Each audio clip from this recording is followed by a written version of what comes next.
Welcome to Analyst Talk with Jason Elder. It's like coffee with an analyst, or it could be whiskey with an analyst reading a spreadsheet, linking crime events, identifying a series, and getting the latest scoop on association news and training. So please don't be that analyst and join us as we define the law enforcement analysis profession one episode at a time. I'm going to hit record. I am actually giving you the ability to record. So if you could record on your side, you will be my backup copy should something happen to mine. Okay, let's see. I got that. Is it just the button at the bottom that says record, I'm guessing? Yes. That would be logical. I'll go ahead and just start that whenever. Thank you for joining me. Hope many aspects of your life are progressing. My name is Jason Elder, and today our guest has 5 years experience, law enforcement analysis experience. He started as an insurance claim analyst, then moved to his family's law firm before becoming a crime analyst with, timeout. I forgot to ask you what department you're from. Oh, sorry. Yeah, Merriam, Kansas. Merriam. I thought it was Merriam, and I was that. So, okay. No worries. All right. That's what I forgot. See, all right. I thought it was Merriam, but then I was like, ooh, I should have just went with There is a Marion, Kansas, too, somewhere else. But yeah, it's in the... It's Merriam PD? Merriam PD. Okay. It's in the Kansas City metropolitan area. Okay. So, all right. I'll just start it up with that top sentence. Mm-hmm. He started as an insurance claim analyst, then moved to his family's law firm before becoming a crime analyst with Merriam Police Department in Kansas. He is going to be LEAPodcast's new host of Small Steps, a video tutorial series. Please welcome Seth Potts. Seth, how we doing? Hey, I'm doing great. How about yourself? I am doing well. So I didn't mention this to you previously, but my mom was a Potts. So there's a small chance that you and I are related. It's weirdly enough you say that. I get asked quite a bit. Like, people know quite a few Potts, and growing up, I never got too much of that, but kind of college on, like, I have someone I know, so-and-so, do you know them? Yeah. And I don't know that I've come across anybody I actually know yet. So yeah, my family's from Pennsylvania, so I don't know. It's a little bit far from Kansas. Yeah, I think my family back North Carolina. All right. So you started out with Farmers Insurance as a claim analyst. Yeah. Generally, just describe what you did, because I want to get into how it influenced what you currently are doing now. All right. To be honest, it started out, I was in college, was planning on going to law school. And kind of towards the end of that, I decided that just didn't look like it was for me. So I have a degree, whatnot. So I applied to Farmers because they have a big hub up here in Kansas City. And so I got on there, and it's kind of a fairly newer thing they had was is an in-house analyst. So I started out with basically taking claims and calls to, and is basically interviewing people about their accidents. Mm-hmm. There's a bunch of different groups there. Basically anything out of the ordinary, injuries, this or that. We moved it on, but for me, it'd be a process. You just get, honestly, you're sitting in a cubicle farm and you get slammed with claims, and you just taking call after call, getting information from people. So there's like quite a bit of information gathering. Sometimes you have to pry it out of people. Some of it's kind of pulling things out of a system for policies, and then even beyond that, just the vehicles they have and making sure certain things make sense. So yeah, it's just basically taking statements and assigning, I hate to say assigning fault to an accident, but that's pretty much what it was. We'd say, yep, we're accepting, or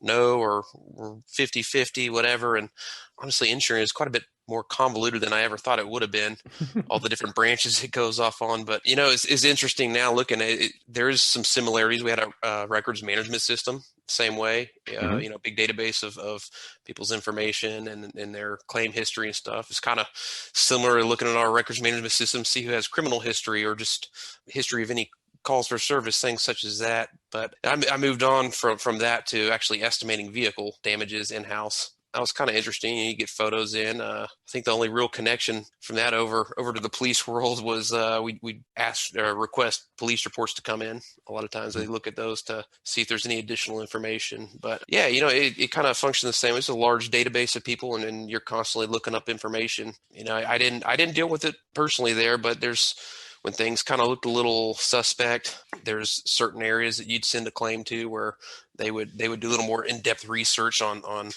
maybe the person, their history, and getting in doctors, I don't say potential fraud, but yeah, potential fraud and stuff like that. So I never had to deal with that, which that probably would have been the closest thing if I could have done that. But yeah, I made it there, 5 years. Literally the day I could be vested, I moved on. So I got my retirement money, and that's when I moved on. So. Do you have any funny or ridiculous stories? Yeah, there's quite a few, just kind of the ridiculousness of some people. And it's funny, the more people I meet, the more fields I worked in and dealt with more people in different situations, you kind of realize you just never know what to expect from people. I will say you just get slammed with they just come in nonstop, and you're just constantly working. It's basically a list that never gets down to zero, which I know for a lot of people would be frustrating, but you kind of look through and you pick through sometimes depending on what kind of day you're having. And the ones you're always looking for are like, good, parked car, hit. That's great. Like no one should argue about that, right? But just the way people try to weasel out of accepting liability for stuff, oh, the car shouldn't have been parked there. Well, it was. I don't know what to tell you. I will say I got to a point where I started using every time, like, hey, what if it was a kid standing there, like a small child, 3-year-old standing there? Could you have just hit him? He should have been standing there, but you still can't just hit a child, right? Yeah. And sometimes that works, sometimes not. But no, it's you just never know. You get some weird names sometime. I don't know. You feel bad. They're already probably not going to like you because you're telling them that you're going to be accepting liability, and their insurance is probably going to go up. And then you get a name that you just can't pronounce, and there's no good way of asking someone that. Yeah. Okay. So, stories in particular, I just not very specific ones, more so just like a regular theme of your day would be broken up by something that should have been so mundane and easy, and it turns out to take up a 30-year day. Oh man! Talking to someone about something about why they hit a parked car, so clearly we're accepting liability. Yeah, people never cease to amaze me. So then I'm sure it gets more interesting after that, because then you go work for a law office, which is your family's law office, right? It is. My oldest brother has a law firm. It started local here in Kansas City. Though we're not from the area originally, but that's where he came to college up here, and he's about 14 years older than me. So it's one of those things I always looked up to my brother, and it was always of interest. That's how I came to Kansas City as a kid. Always coming up to Kansas City was like the best time of year. And so he's up there, and it's just something that at one point when we talked enough and was familiar with what he did, we kept in good contact, and they were expanding a little, and there's just certain things they thought I'd be good for HR, kind of some operational stuff as they expanded. Mm-hmm. And so I kind of dove in there, and it kind of took on this growth of this crazy growth, and it kind of outgrew me is how that typically went. And there's certain aspects of it that I just kind of figured out weren't my cup of tea. Like, it was cool watching him do all this stuff, mm-hmm. and then you kind of dig in, and I enjoy talking with people. I enjoy people in general, and doing HR, you're like, yeah, he'd be good for it. He's nice to people. People like him, but then you get in, and I said I joke with our HR person at our city all the time, because she knows I used to do this, and she knows she could talk to me about her frustrations. It's just the worst was when you'd be sitting there trying to get something done, and someone comes in and closes the door behind themselves uninvited. And so, that joy of people, dealing with people, and there's some aspects I like. I got to hand out bonuses. That was cool. Those are the things I enjoyed. Hey, plan a outing, a dinner party or whatever out for a year and for Christmas or something. Yeah, sure. I'll be happy to do that. People like you when you're doing that. They don't necessarily like you when you're telling them behave yourself. Follow the rules. Follow the rules, please. Yeah. So you got into data management as well, right? I did. So that's kind of the operational side of it. And I will say it's a little bit like that in the police world as well, from what I've seen. But I did learn people love inflating their titles.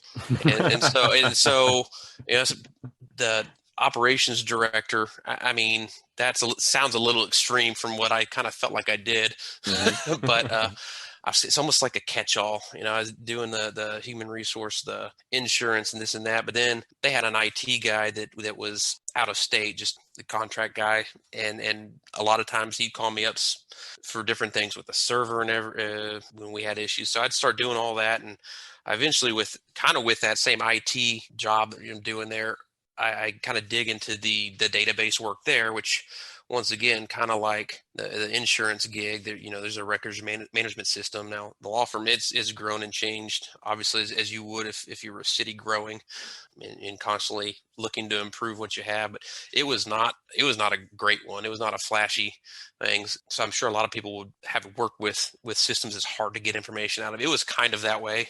It was real finicky and so, I mean, in my spare time here, what I wind up doing is kind of digging in and figuring out how that database worked. And then eventually, I mean, they asking if I could pull some reports from it. And I started working with that. And I think at that point, I really kind of figured I enjoyed doing that. It's not anything I'd necessarily done a whole lot of before, but I kind of like puzzles. And it's kind of like that for me. It's almost a bit of a challenge to it at that point. Now, if I went back and did it, it would be boring and too easy because, crime analysis, you really dig in. But I was, pulling reports from the different cases and they kind of got into doing some mass torts. And there's just a whole lot of people in that database from all over. And there's just a lot to keep up with. So, I kind of got tabbed to do a lot of reports, things like that in that system. And so you also mentioned that the worst part of the job, which was having to fire people. Just the worst, absolute worst. I mean, there's some cool aspects to in general. There's like a law firm had a private jet, and they like, hey, tomorrow we need you to hop on the jet in the morning and come down. We have 5 attorneys we need you to fire. Oh, and man. I could walk into my building where I was at, and people knew it's probably just going to be a regular day. Mm-hmm. And, maybe Seth will bring in some extra snacks or something or things like that. So they were always friendly to me. Now going down to the Houston office from the Kansas City area, and I liked a lot of the people there. But every time I walk in, it's just like everyone, you could just see it. They have a sinking feeling. They're like, someone's getting fired. I mean, there were a couple times I went down not for that, but everyone always expects the worst. They're always eyeballing, oh, great, Seth's here. And that just stinks. It just stinks when people look at you like you're the enemy and you haven't even done anything. You're George Clooney in the air up there, right? Yeah. And it's funny when I've told people that they've asked me what I did before and why I left and this and that came up. I've heard that multiple times. I actually haven't seen that movie. I should watch it.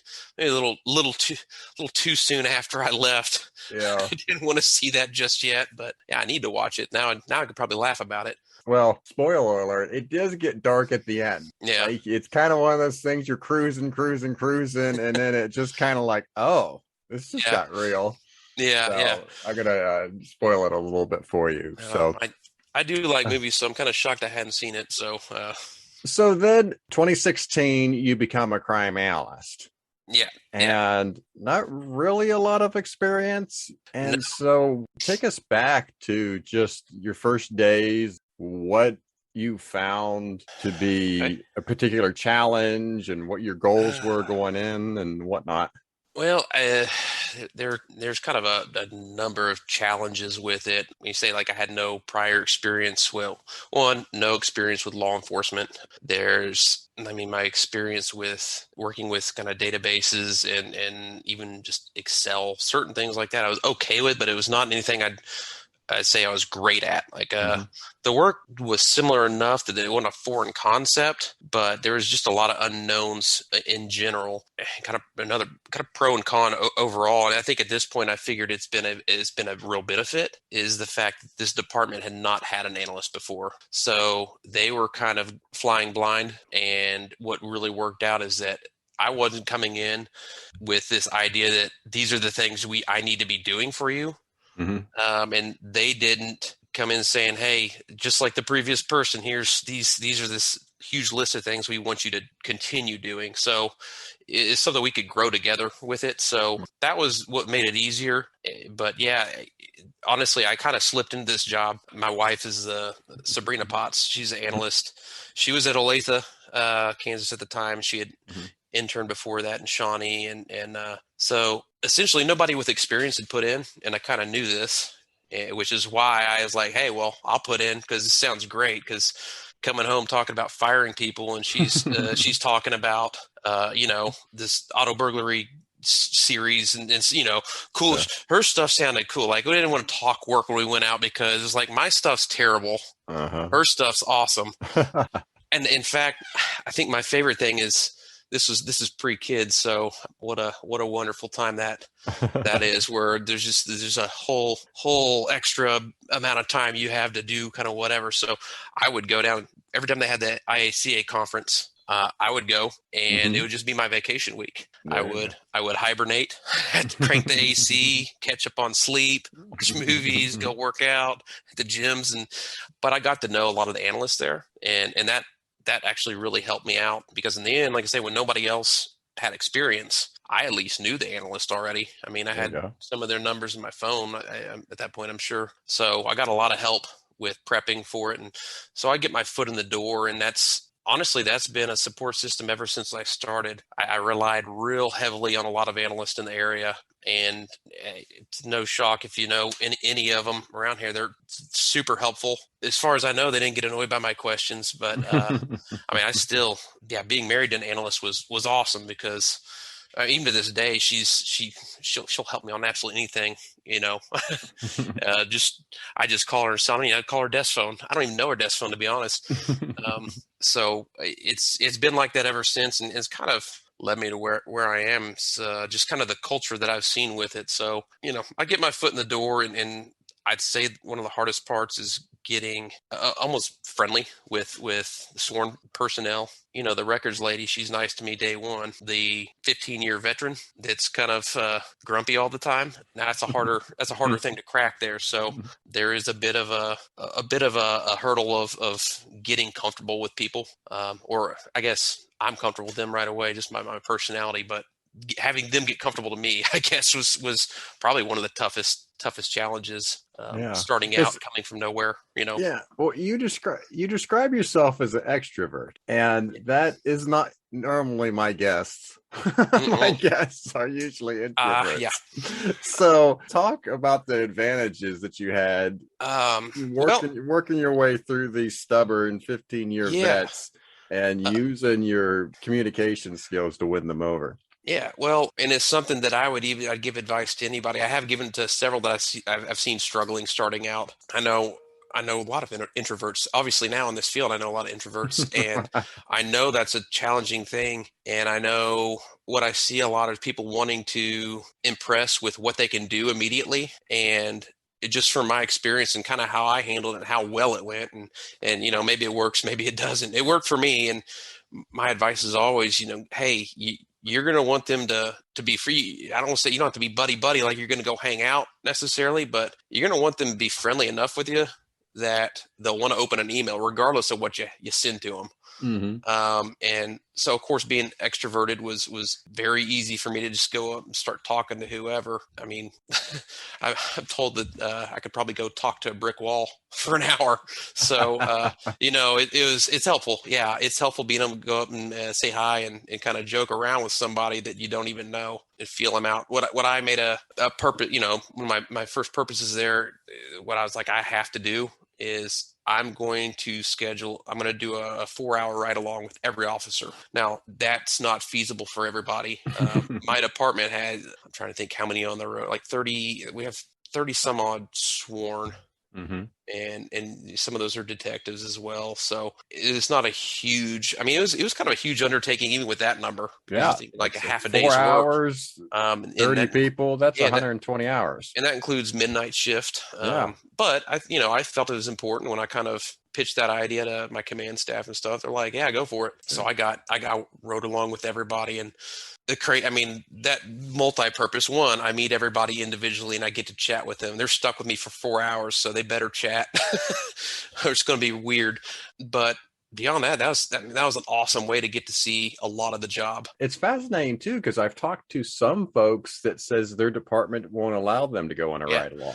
Yeah, and it could just be the size department, the department where it is. We don't. Johnson County, Kansas is relatively mild as far as violent crimes compared to a lot of areas. Mm-hmm. Like I don't know where necessarily I'd pick, but say some places you might not want to do a ride along, or they have partners in cars. Like where are you going to sit in the back?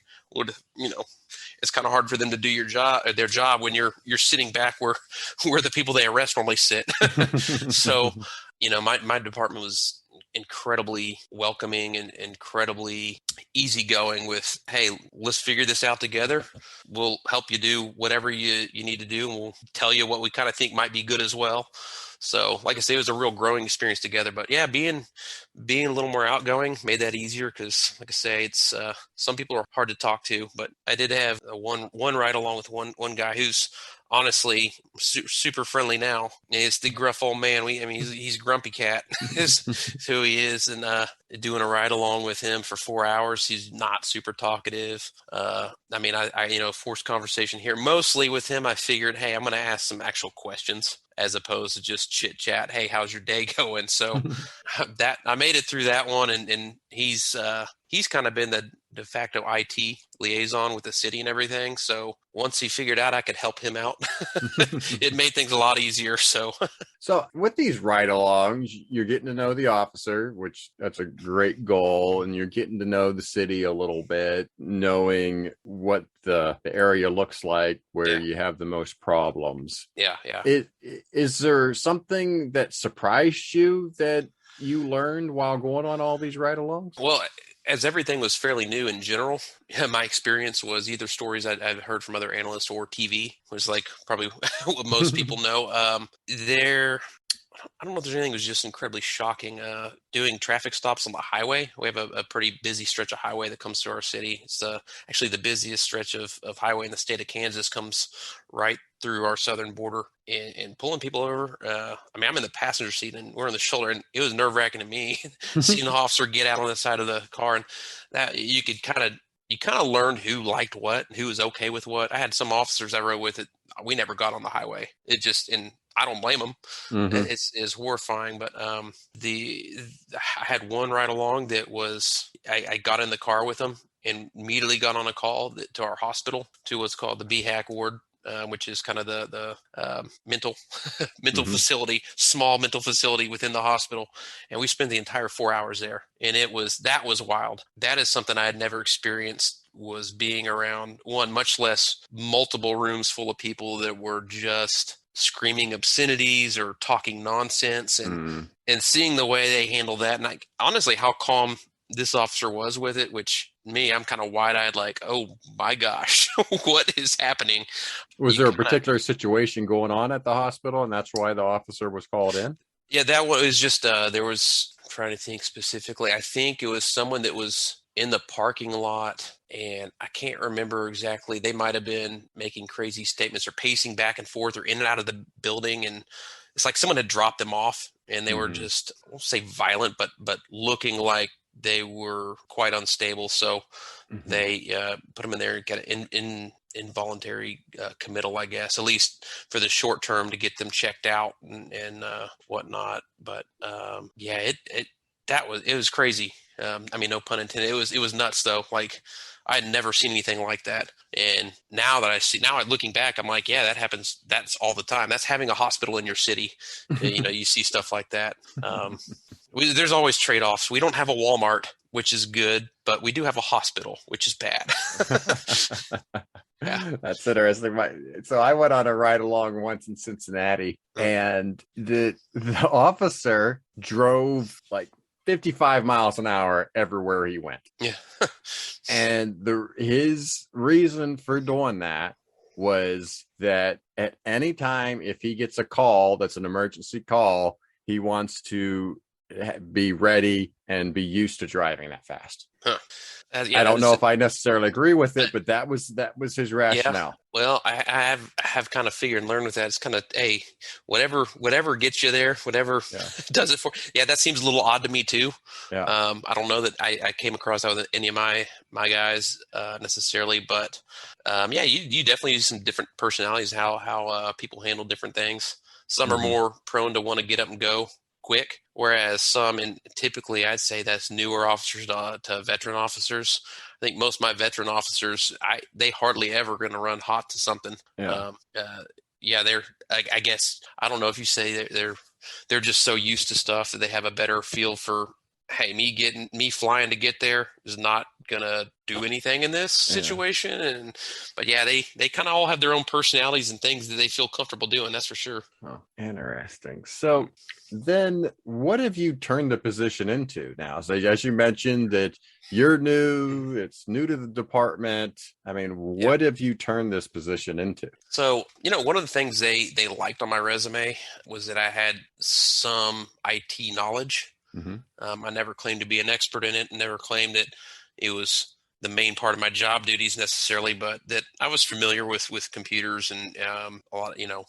They liked that because I think they had just this plan that they could get someone that could do multiple things and not just your standard, I guess, idea of crime analysis. So, I mean, so the city of Merriam's 11,000 residents. It's not that big. It's 4.3 square miles. So a lot of departments, there would be in cities that size, probably wouldn't even have an analyst. We are in the Kansas City metropolitan area. We butt up north end against Kansas City, Kansas, separate county, large agency. Just east is Overland Park, Kansas, larger city, one of the largest cities in the Johnson County, Kansas area. West is Shawnee, and so we're kind of sandwiched in there, and I think the daytime population, so residential population, 11,000, daytime population, 140, 150,000. So obviously they're busy. I think I've always heard people, they kind of say, why, the Merriam officers, or the other is park police. And someone new going to the academy is like, these guys. And they're always kind of corrected, but they handle a lot of calls for that size. both Parks Police and Merriam, for the size of it doesn't seem to matter because we're just constantly on calls. So when I get in, I remember one of the first things that I got was just, I didn't even know how to respond. It's my now chief. He was, I think, major at that time. He comes in and he sets down this foot-high stack of paper that's handwritten patrol logs, like our officers basically documenting what they did on their shift. He was like, hey, see what you can do. See if you can do something with this. And what I wanted to say was like, yeah, where's the shred bin? What do you want me to do with this? But that kind of shows you like, hey, let's figure this out. So what I kind of did, I'm getting going. That chief that I had at that point was he's the one that had pushed to get an analyst, and he was fairly numbers driven, at least for the point of sharing with the city and the city administrator. He had a couple agendas that are like, hey, having someone be able to pull numbers of this and all this stuff would be great. Because right now, without an analyst, they're still having to do their annual report. They're still giving numbers here and there. And I think a lot of it is like, we don't have a lot of officers. And you go down one or two officers, you're kind of scraping. There's people working a lot of overtime, this and that. So it's like, hey, what can this guy do to help alleviate some of this? So, I mean, to be honest, there's certain things, writing bulletins and stuff for some of our detectives, and do it right away. They were very good at like looping me in, like, hey, we have this guy. Let's make up either a bulletin or an email, just in kind of, let me help them practice sending those out, and got used to doing that. That's one thing I did. But like I say, that the stack of patrol logs, that was one of my first projects that and this is kind of how I started going down this path. I start thinking, what could I do with these? He's like, yeah, do something with these. And I don't know that he necessarily expected me to do a whole lot with them. But what I did is like, well, what about if I created this patrol log, like in an Excel sheet? Make it a log that they could at least type through as opposed to handwriting. What can I do to make this easier was kind of my thought process. And sure. Honestly, a lot of that was I talked to my officers. And that is one thing I have found, that you talk to command staff about this, you talk to investigations about this, you talk to patrol about this. There's just different things, and you got to talk to everybody. And I think that's what kind of helped me with patrol is, hey, I got asked to do this. And instead of me just saying, I'll do this however I want, I kind of prodded around and be like, hey, what would you guys like? How do you guys like doing these? And most of them are like, I hate them. Yeah. I wish we didn't have them. So that was a good approach going to the office. Yeah, and that's kind of been a lot of times like, what's the end game here? Who's the end recipient? Who needs to be happy about this? And I mean, most of the time it's one group or another cares more, but a lot of stuff I've honestly made it my mission since I've been there that anytime I can make something easier on my patrol guys, I will, because I do have such a huge respect for what they do. And I mean, people that don't know law enforcement, they probably have this idea that the patrol officers just on the street, that they don't do much. Like it's an easy job. And man, I'm blown away. You go sit in the car and how they're answering the radio and like all the codes and this and that, and then knowing the statutes and this, and they know a lot and they do a lot, and they're asked to do a lot of extra things that you just wouldn't even think about. So these things that they're having to do, I'm like, hey, how do we knock this out, make this easier? So I made those patrol logs into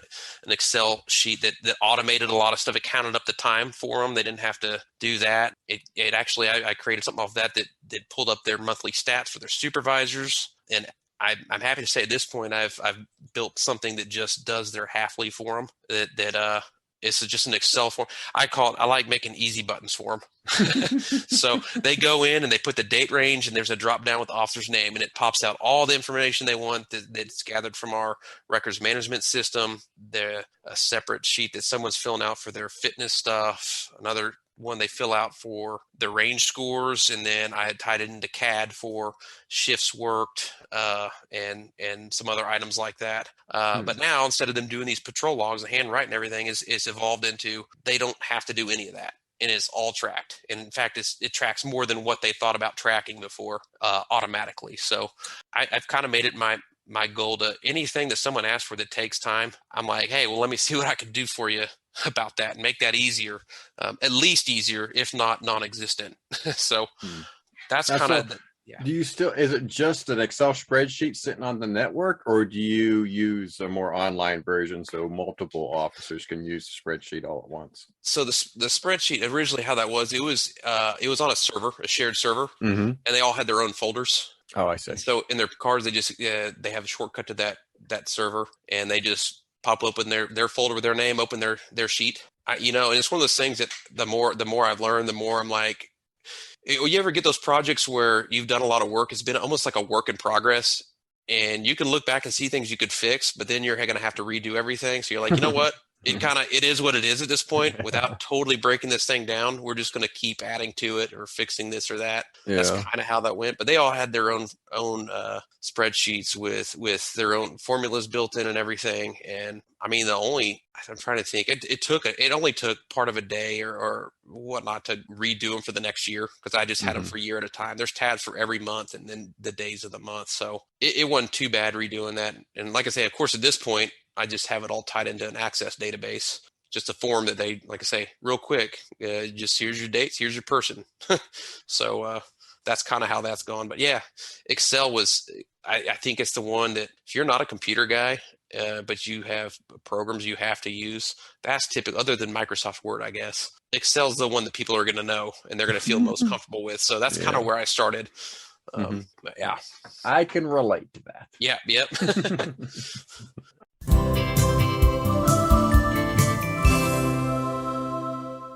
Hi, this is Shelagh Dorn. Do you want to build your credibility with field personnel, with police officers on the street? Get a candy dish, put it on your desk, and fill it with good candy. That's your opportunity to talk with people and engage. You can send out 1 million emails. People might know your name, but they don't really know you until you talk to them face to face. And that candy dish is an opportunity to talk with people and really get to know them. This is Erin Wickersham from the Maricopa County Attorney's Office, and my public service announcement is to go on a court along. You may have been on a ride along, and I think someone else recommended a 911 operator sit along. So find a prosecutor in your jurisdiction and see if you can go to court with them. You'll learn a lot about the process and about the work that they're doing.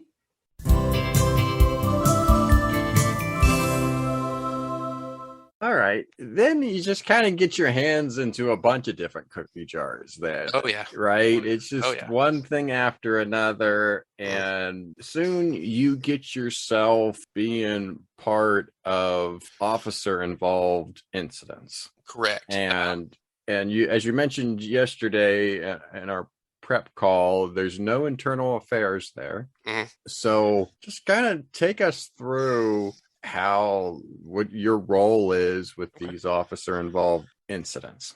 Okay. So, I mean, by the time I get there, it's 2016 when I'm getting in there, and it's definitely not immediately. I don't know if it's into 17, maybe even into 18. So I guess let me get back up. Let me explain what the officer involved shoot team is. So, when you're thinking like Kansas City, I mean, most of the time you're thinking Kansas City, Missouri, Kansas City, Kansas. These are the two larger agencies. Those are the ones that are on A&E and have their own shows for all this stuff going on.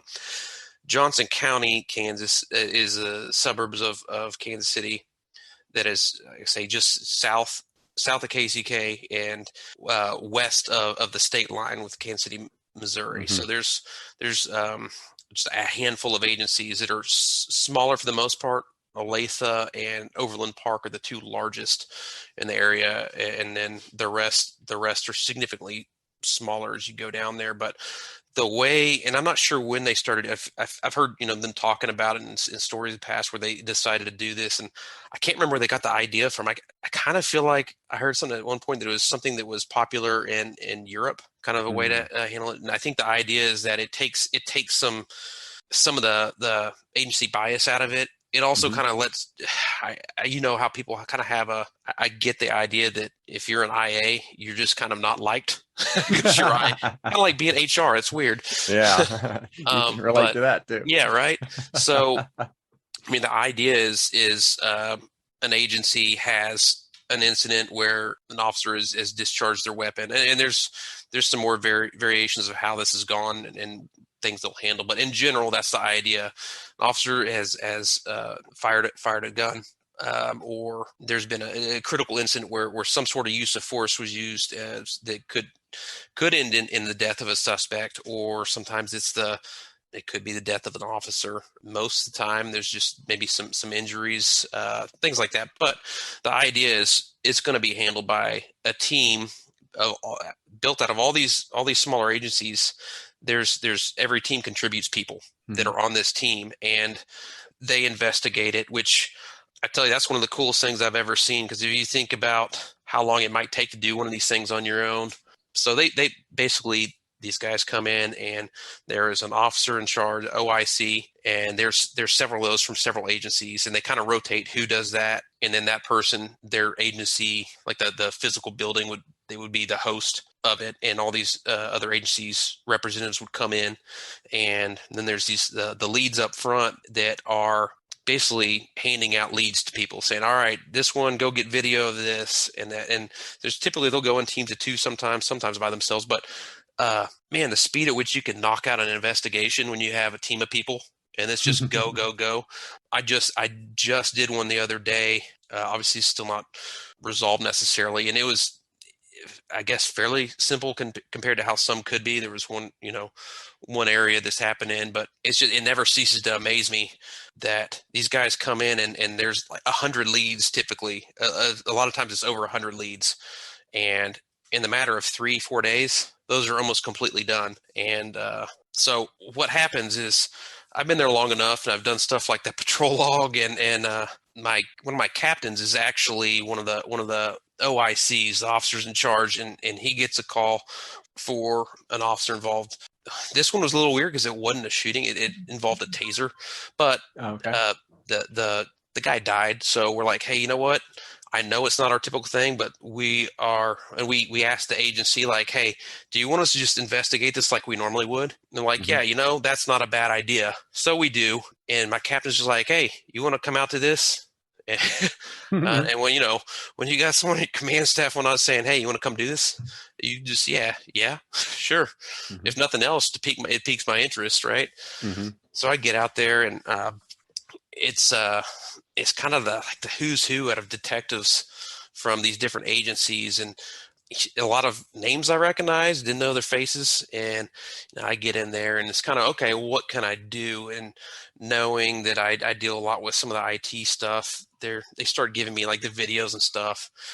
You almost become just the keeper of all things. People turn their leads in to you with their narratives, and you start keeping track of everything. So at first, analysts weren't readily involved in these. Mm-hmm. I don't know who else had done one before. I know one regular. I know my wife Sabrina had just done one, and actually, she did that with my captain was in charge, so he was familiar with her, and obviously she put forth a great effort to the fact that he's like, hey, I'll ask Seth next time. So it's an evolving thing. Obviously, like Sabrina was at a larger agency, so she handles stuff like that all the time. That gets us in mind thinking like, hey, what else could they do? What else could they do? And so they're handing all these leads in. This one in particular, there was nobody outstanding, so there's not like we were frantically searching social media to find someone where they might go. Sometimes that's the case, not on this one. So that was a good first one. But what I did see when they're handing me all this stuff, and I know a lot of people probably familiar with like, hey, just do this. And like, well, how's it done? I don't know, just kind of this. Okay, well, I might be an extrovert, but I have a certain level of OCD. It's a nightmare. So I see, and I don't know if you can picture this, those 3-ring binders that are not just the tall ones, but like it's got an extra fold in it. It's like a super tall. I don't even know what those are called. I don't know either, but I know they're what terrible you're talking looking. about. So essentially what they were doing currently was everything was coming in paper as physical property. Even the videos and photos, anything that's coming in, they're putting on disk and like a 2-hole punch or whatever in the little paper casing for that. And it's just this gigantic binder of paperwork thrown in there. And kind of like that instance of, hey, see what you could do with this stack of handwritten patrol logs. My mind goes to, hey, can I improve on this? I think I'll go ask my captain because he's technically in charge there. I'm like, hey, I'm fine collecting this and doing this the way you have it, but what would you think if I kind of organized it a little better? What if we made this digital? And I can't remember what I was working on before, and I guess it doesn't technically even matter, but I was kind of looking through little video tutorials of things people do with PowerPoint. And I stumbled across this idea with PowerPoint, and this might age me, and I know you'll get it, but it was kind of the concept of a choose your own adventure book of, hey, you have these slides, and what you're used to seeing is just next. You can click forward and backwards and stuff, but it was the idea of, hey, look, you have links on here, and you click on it, it'll take you somewhere, not to the next slide, but to whatever slide that's attached to. Sure. So to me, I'm like, kind of like a digital notebook. I have that. You can have that lead sheet up front. It's like a table of contents.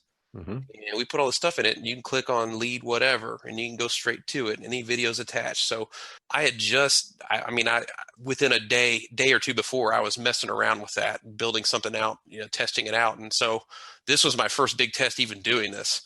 So I take all this stuff, and I'm like, what if I made this all digital? What if I put this in here where you could just click on something, go straight to it instead of having to thumb through this big binder of junk? Is basically what it looks like, junk. And I've always been lucky with my department and who I work with, and they're so gung ho about like, yeah, let's do it, let's try it.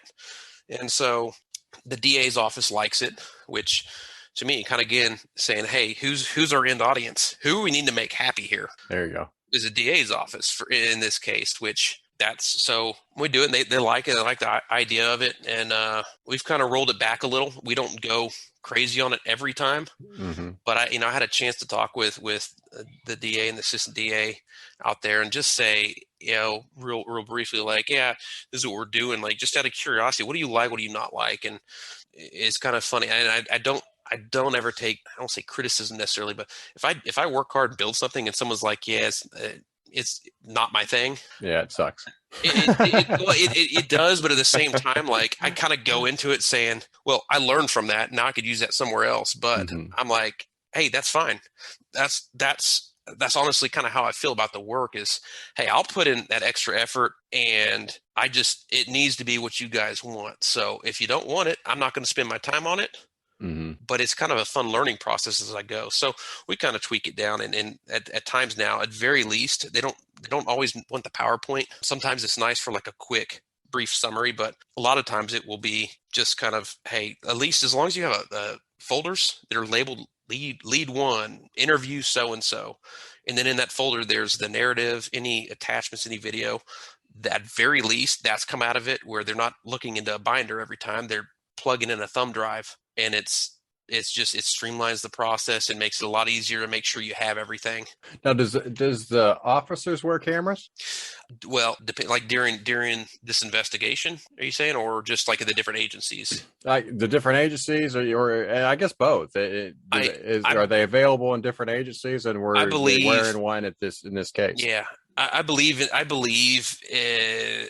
I can't think there's not one. I'm pretty sure every single agency in Johnson County at least they've had body worn cameras for quite a while. Mm-hmm. I know the funny thing is I think a lot of people think that officers don't like that, but to be honest, the officers I know I talk to, they love it. They love it because there's no hearsay when they have that thing on. Mm-hmm. Like, hey, this is there's some variation of what the camera catches to what the person might see, I guess, but there's no doubt of what was said, at least. Mm-hmm. So they all have that. So yes, those get downloaded and those are part of the DA package. And that's why these things get quite large, because depending on what it is, there might be quite a few officers called. Typically there is.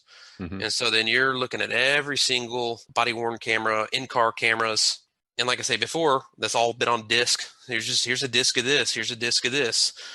We put it on one place where they just play it, and that's been honestly one of the detectives working this and the team's favorite thing is they get that stuff and they hand it off. Yeah. I don't want to say it's grunt work, but I'd say none of them really want to do that. None of them want to mess with that, and because that's tedious. Setting that up in PowerPoint, right? Yeah, and there's lots of learning on that, making things Mm-hmm. easier, and even figuring out the problem with file paths and how to save things properly. That was a mess, but no, everyone's bared with me, and we've improved it. And yeah, it can be. I found kind of easy, quick ways of doing it, but yeah, in general, there could be a lot of. I mean, some of these cases we'll put the stuff on a 1 terabyte drive, and I don't know that we've ever reached that capacity by any means, but sometimes there's enough video evidence that they just want to make sure they have something that has enough space on it. Yeah, I get you. So in this particular case, then, you said it was a taser. Yeah. And so, was it, did the person getting tased, did they have a weapon, or what was the circumstances regarding the tasing? So it was a disturbance call, I believe. And it was in a neighborhood, and people called in, there's someone is beating on their garage door and making a lot of noise outside. Officers roll up just as they always would. He's got I think it wound up being like a painter pole or something. He had some big metal stick, I believe. Mm-hmm. I mean, as opposed to lethal force, he was not compliant. He was kind of talking crazy, just not nonsensical stuff. And I'm not sure at that point, like what information had been relayed to him. I think he was a known person. I think he's probably flagged for having some side of tendencies like this, but he was definitely having an episode where he was, either I can't quite remember if it was drug related or just a mental health type of issue, but he was in one of those states where he wasn't listening to anybody, and he had this pole in his hand, and I'm not sure if he made a move towards officer or just non-compliant, was not coming over, and he was trying to leave. Whatever the case was on that, they wound up tasing him, just kind of standard. There's nothing about it that was out of the ordinary situation for it, but he wound up, and I don't remember if he was on scene or if it was at the hospital or in the ambulance. I know he was taken by ambulance, so I think it might have been somewhere along the way to the hospital, if not at the hospital, but he passes. And so this is why we wind up working it, because it is technically he's detained at that point, and it was a death while being detained. So instead of just working it themselves, which sometimes they would, and they wouldn't necessarily be wrong for doing that, it technically didn't match the normal case of what we would do for the team to come out. But it's something more of a courtesy at this point. We say, hey, do you want us to take this as the team? And at that particular time, they say, yeah, that'd be great. And that's kind of the thing with some of these. If it drags on, there are always certain leads that just take forever to get back. And I think the autopsy took quite a while to get all the paperwork and everything definitive back. Don't believe the cause of death had anything to do with the taser. Actually, I think it was really. I think it was a chronic heart condition along with maybe some drugs, or like caused it like a history of drug use. I think that's what I recall from it. That it's just kind of weird time that it wasn't directly caused by that. The excitement alone was probably what did it. Just the situation itself, not even necessarily the taser. Yeah, I don't really know the science behind the taser and how that. I mean, I've even heard that they have it where pacemakers now don't even get affected by it, which it seems crazy to me. But he didn't even have that. It was just a heart condition. Anyway, but. Yeah, so there was multiple officers there. So we're looking at different body cameras from different angles. There was even someone, I think, a witness with a cell phone, possibly. So you get different types of media, multimedia coming in, and that is the thing when you talk about multiple agencies. You're like, oh, what technology do they have? Sometimes people just have audio. I think. They had actually, I don't know that they had body cams there on that one. They might be. I feel like at some point on one of these I've worked, it was an earlier one because I believe now everybody has cameras. They might not have at that point. They might have just had the audio. Oh, okay. They had in-car cameras, so that you had the from the car, which would catch part of it, but not all of it. Sure. I believe that might have been the case on this, actually. I think it was the sound bites, but you're trying to put together everything else you have from witness statements, and then someone shooting from a phone from afar, which is kind of like now it's just a video that doesn't really do anything, but they submitted it, so we have to do something with it. Yeah. But, so, it was wild. So then with this, you collected information. And you're coming up with some conclusion, right? Is some kind of recommendation to the prosecutor, or you're just giving data to the prosecutor? We're just giving data. They're deciding whether to prosecute it or not. We keep like an opinion for the most part. We don't say we suggest this. I mean, it's the goal of it is like, here's all the information. The DA has it, and they'll make their decision. And typically how these work, so like the agency that has it, they'll still have, if there's criminal charges involved in it, if there should be, they're still working that case themselves. So it's a lot of moving pieces here. They have their report for the criminal incident. We're working the officer involved portion of it. So even like charges and stuff, that's not really part of this. Yeah. This is strictly, these were the actions that happened here. These are the camera angles, these are the witness statements. This is everything laid out very clearly from every angle we have. But it goes beyond that. I don't know that I necessarily see it. It's kind of part of being the team. A lot of times, you might hear a little this and that, like, hey, how's the guy doing, this or that. I don't know that I necessarily dig too much into how we present to the DA, other than like I have it on the disc, and they'll write up a big report at the end that kind of summarizes everything at the hand of the DA's office. But there's not like a big portion of it that we think that this was good because of this. There's no like convincing. It's just not our job, and that would take away from having a team do that. If I mean, the idea is takes away the bias of the home agency doing this on their own officer. It's very much an outside look. The closest thing I think you're going to get without having literally non-law enforcement do it. So what was the result of this incident? This incident in particular, it was considered well within policy. There's nothing out of policy for it. So as far as how our stuff ended, there were no charges against the officer for the incident. Okay. So that, at least that's the result of that. And I said the guy did die, and then so the criminal side, I guess, was technically, exceptionally cleared by death of offender. Not always the case. Yeah. Oh, that's interesting. I just I never thought analyst working internal affairs type cases. So I find it fascinating, and certainly understand your role with Yeah. the type of data being collected and keeping it organized and Yeah. and understanding what's in each In piece other of types of evidence. cases, sometimes there's more. They'll do more. Sometimes I've done quite a few of these now, and Mm-hmm. I cannot think. I've only worked one where the offender's been missing at first, and they wound up getting. So there's more of a clock on that, and there's social media. There's a lot of investigative work done with that, and there's leads for it. But that's something as an analyst, and we've gotten to the point now that we have two.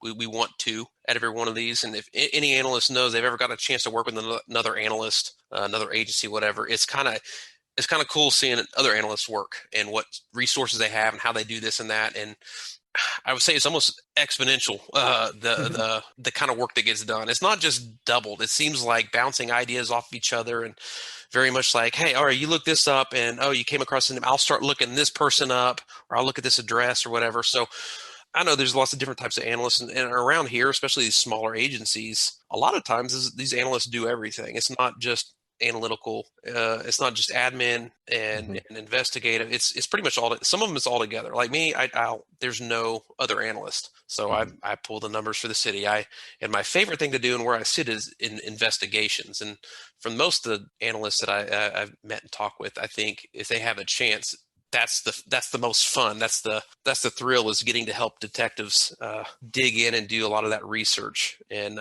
sometimes you get to do that, which, and I always hate saying, I hate saying it's fun working. It is not. That's not the right word. It's not fun. At this point, I just love seeing these guys from the other agency. They're friends now. They there's not a whole lot of chances to see them. Yeah. So not fun, but it's always good to see them and get to work with them. So have you ever been tased? I did. It's part of me getting into the job, and when I was still interviewing and the interview was coming up, I participated in Merriam Citizens Academy, kind of get a little extra familiar with it and show my interest more than just an application kind of thing. And part of the Citizens Academy, there was a night on tasers, and it was optional to be tased. And the way those tasers typically work and how the officers use it, it's 5 seconds. Everybody gets 5 seconds.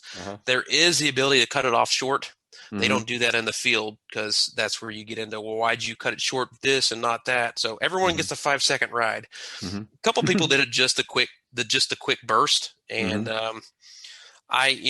trying to go that extra mile. Yeah. One of the officers is, the officers are running it. And they'll do it different ways now. I didn't get the prongs in. They just taped it, which I've learned since it not any better than the prongs, because they actually could set the charges farther apart. And the wider the spread, the more of your body gets hit, essentially. Yeah, I got you. And so they, I have like top, I think right shoulder, and then lower left back. So I got a full spread across my back to shoulder. And it was the longest 5 seconds of my life and the worst 5 seconds of my life. I felt like I was counting my head, and I swear I got to 20 seconds. It was bad. I will say, when they say these guys, they do that in the academy, they get tased and they get pepper sprayed. And I don't know if it's necessarily why, but I would assume part of it is to know what it's like. So if you're going to use that kind of force on somebody, yourself what it's like. All I can say is, anytime you see someone get tased and they get up and continue fighting, there's something not normal. Because it's awful. It feels awful. So did you drop down to a knee or something like that? They had two people holding each of my arms, and just making sure I didn't go down and hit my head on anything. I've seen them do different ways. For me, no, I was just standing there. But that's the thing with the taser, is as soon as it's done, it's done. It's gone. So there's no lasting effect. Someone's like, "Man, you look pale," and I'm like, "Well, I'm pretty pale anyway." But yeah, that was bad. That felt terrible. All right, well, let's move on now. And so, as I mentioned in your introduction, you are going to be the host of a new video tutorial segment for LEAPodcasts called Small Steps. you and I met in Las Vegas at the IACA Conference last year, and you were teaching an Excel class. We've wanted to boost the YouTube video portion of LEAPodcast with some short videos. So just give the audience a little snippet on what they can expect from these videos. Yeah. Well, kind of like I've done with everything else. I've done a lot of Google research, a lot of training, self-training on stuff like that. And like you say, we met kind of at that conference when I was doing a class on it. I had done a couple. I guess it started out doing my first conference doing oddly enough, on what I talked about, PowerPoint, right? Mm-hmm. So I did that. And then as you kind of picture, you do one of those, then you get some of the other organizations like, hey, would you be willing to do a webinar of this? Or you teach this again? And you kind of get your name out there, whether you want to or not, to do stuff, right? Well, kind of like I said, Excel was one of those things that was out of the basic products you get that are not expensive software that some agencies get.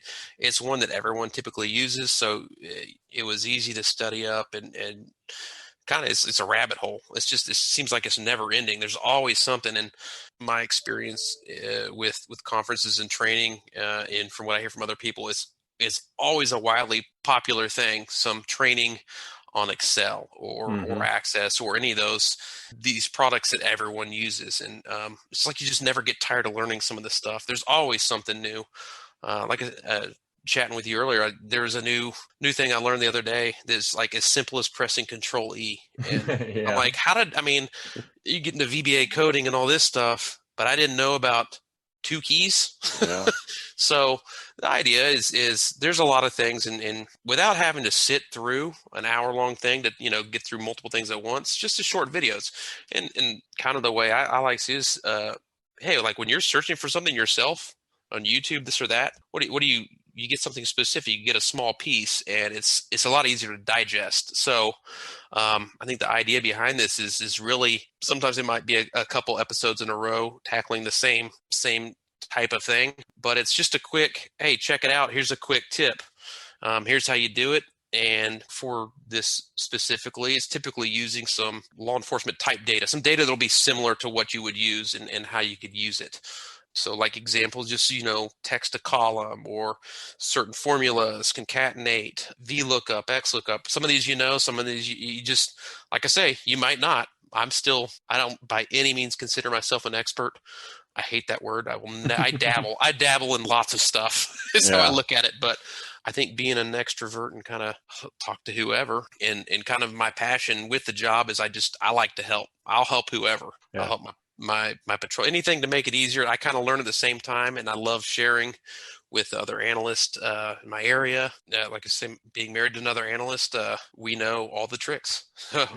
She knows what I know, and I know what she knows, and I go to her quite a bit too. So it's just that continuation of what I typically do, and it's just like you say, it's kind of an easy way to reach some people, and it's not a big commitment, not an hour-long class. You don't have to sign up for it. It's not costing you $10 for stuff you might or might not know. It's just quick videos, quick tips. Yeah. So this video series, it's going to begin Tuesday, April 5th. We'll release every Tuesday. The first one is the series on text to call-ups. Is that correct? That's correct. If you have suggestions for what you would want videos shown of, whether it's in Excel or Access or SQL or whatever program it may be, send us an email, LEAPodcasts with an S at gmail.com, or give us a comment in one of our social media postings. So the length that we're shooting for is like 2 minutes. These are going to be like really short videos that people can search, find out what exactly they need to do, and that's it. So they're not going to be sitting through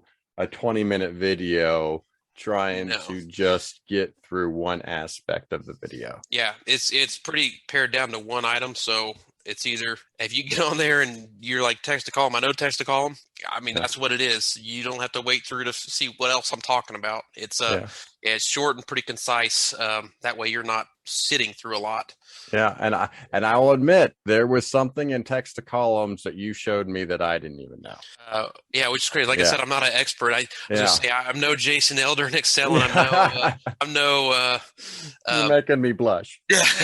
Well, when I saw you in the back of the room, I'm like, oh boy, why are you here? But yeah, I'm thinking of like, okay, what's this guy gonna teach me? Because this is the new kid on the block, and I need to keep up with him. Yeah, it's like you say, I'm kind of I call myself kind of an oddball. I just in general, like pure analysis. Man, I've got so many good analysts here around me in this area, and they help me with a lot of analytical stuff. And a lot of them honestly know a lot of this stuff too, but I think I've wound up helping them with certain things here and there for stuff like this. But like I say, every job's a little different. My department definitely gives me the time to do these kinds of things. So you might as well pay it forward. It's just something I like about the field is that there's not a lot of, I just don't find a lot of selfishness in it. We're same team. Happy to help with anything. So this is just an area that I'm able to actually help and contribute to others as much as they do to me. So that's Small Steps, the series on YouTube. Look for that. We'll be posting the videos on our social media, and as I said, we are starting Tuesday, April 5th, and it'll be every Tuesday. So be sure to check that out. So as you mentioned, you are married to an analyst. Correct. And have you ever heard Mindy and I's commercial on the couple fight? I don't think I have. Okay, let me play it for you because I need to know how close this is to your household. Here's Mindy and I's commercial on the couple fight. You didn't do the dishes? Well, no, I was busy doing other chores. But my completed chores is up 5 in the last 7 days. Yeah, but you're still down 13 over the last 28 days. Well, I see your shopping purchases is up 20% this month. My spending is still down year to date. In fact, my black shoe purchases are half of what they were this time last year. Well, thank goodness last year wasn't a normal year. Plus, I bought you new underwear, so your clothes purchases is up 40% this month compared to last month. Oh, wait, there were no clothes purchases the previous month, Miss Perfect. I didn't know you had the ability to divide by 0. You should be happy. Your temperature-led policing program has worked great in this house. I have not touched your precious thermostat in the last 6 months. Millions of homes in the U.S. are impacted by people wanting to be comfortable in their homes. Temperature-led policing, control the temperature, control the cost. That's phenomenal. It's since we didn't both start out with this job, for us it's kind of the opposite. We used to get home and you each complain and vented about your work. The best part now is we come home and it's like, yeah, we know. Yeah. We're side by side cities too, so it's down to the same person. Yeah, I know. Yeah. But man. Yeah, no, we're of course a little nerdy. Yeah. We budget. We bring some of the stuff home like that, but I don't know that we have too many arguments.